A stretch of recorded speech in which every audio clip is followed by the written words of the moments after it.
मुंबईतील वाकोला येथील मासळी बाजारात मुंबई महानगरपालिकेनं मासे कापण्यावर आणि स्वच्छ करण्यावर बंदी घातली आहे।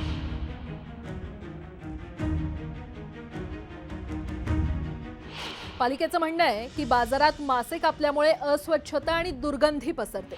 त्यामुळे आता कोळी महिलांना फक्त अख्खे मासे विकण्याची सक्ती करण्यात आली आहे। आदेश पाळला नाही तर कारवाईचा इशाराही देण्यात आलाय। पण या निर्णयानंतर कोळी महिलांमध्ये आणि मासे विक्रेत्यांमध्ये संतापाची लाट उसळली आहे। कारण अनेक ग्राहक साफ केलेले मासेच घेणं पसंत करतात। आता ग्राहकांनी अख्खा मासा हा घरी न्यायचा आणि मग कापायचा। पण दुसरीकडे मुंबईत अनेक सोसायट्यांमध्ये मटण मच्छी आणायलाच विरोध केला जातो। मग नेमकं करायचं तरी काय? घरात आणू नका आणि बाजारातही कापू नका, हे कोणतं लॉजिक आहे? कोळी समाजाचा सवालही हाच आहे। कोंबडी किंवा मटण कापताना घाण होत नाही का? मग नियम फक्त मासळी बाजारासाठीच का, असा प्रश्न आता विचारला जातोय। आणि सगळ्यात महत्त्वाचं म्हणजे कोळी बांधव हे मुंबईचे खरे मूळ रहिवासी आहेत। मुंबईची ओळख, मुंबईची संस्कृती आणि समुद्राशी जोडलेला इतिहास यामध्ये कोळी समाजाचा खूप मोठा वाटा आहे।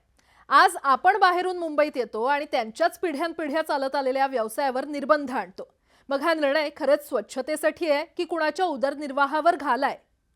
या निर्णयावर आता राजकारण देखील तापलंय। महापौर रितू तावडे यांनी अशी कारवाई झाली असेल तर आम्ही लक्ष घालू असं म्हटलंय। तर विरोधी पक्षनेत्या किशोरी पेडणेकर यांनी आम्ही काय खायचं हे कोण ठरवणार, असा सवाल उपस्थित केलाय।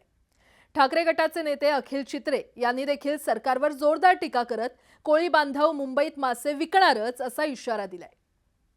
आता या निर्णयामुळे स्वच्छतेचा मुद्दा, मुंबईच्या खाद्य संस्कृतीचा मुद्दा आणि कोळी समाजाच्या उदरनिर्वाहाचा प्रश्न समोर आलाय। यावर आपलं मत आम्हाला कमेंटमध्ये नक्की कळवा।